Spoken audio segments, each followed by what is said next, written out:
राम-राम म्हटली. तर भावांनो, आज तुमच्या भावाने आणि संपूर्ण गँगने ठरवलंय की सुट्टीचा दिवस आहे, तर काहीतरी राडा झालाच पाहिजे.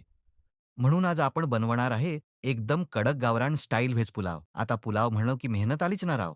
बघा आमचा पठ्या कसा एकाग्रतेने तांदूळ साफ करतोय, जणू काही आंतरराष्ट्रीय शोध लावतोय.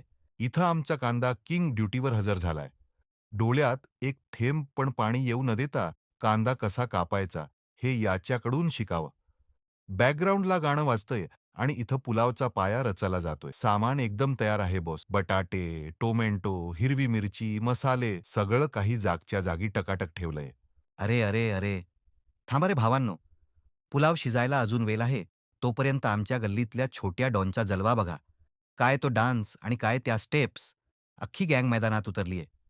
गाण वाजलं, की पायाला मुंग्या येतात म्हणतात ना, त्याला बघून पटतंय.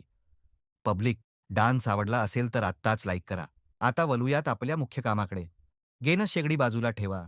खऱ्या गावरान पुलावची चवही चुलीवरच येते. विटांची चूल मांडली, लाकडं पेटवली आणि टोपात तेल गरम करून भाजीपाल्याची फोडणी दिलीये. धूर निघायला लागलाय म्हणजेच आता पुलावचा सुवास सुटणार. आणि मित्रांनो, ज्या क्षणाची आपण आतुरतेने वाट पाहत होतो, तो क्षण आलाय. झाकण उघडलं. 3, 2, 1 आणि हे बघा, वाफाळलेला, सुगंधी आणि एकदम चमचमीत गावरान व्हेज पुलाव तयार आहे. काय तो पिवलात्मक रंग, बटाटे आणि मटार बघूनच तोंडाला पाणी सुटलंय ना. चला मग. पंगत बसलीये. गँगचे सगळे भारी लोक एकदम रांगेत बसलेत. पानात गरम-गरम पुलाव पडला आणि सगळे तुटून पडलेत.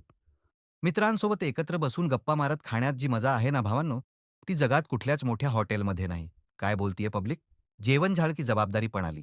आम्ही फक्त खाणारे नाही, तर मागून चूल विझवून जागा साफ करणारे सुजाण नागरिक आहोत. इथं आमची पलटण हातपंप मारून भांडी घासायच्या मागे लागलीये. तर मित्रांनो, कसा वाटला आजचा आमचा कडक पुलावचा बेत आणि आमच्या छोट्या भावाचा डान्स? कमेंट करून नक्की सांगा. व्हिडिओ आवडला असेल तर शेअर करा आणि हो, चॅनलला सबस्क्राईब करायला विसरू नका. भेटू पुढच्या व्लॉगमध्ये. तोपर्यंत जय महाराष्ट्र.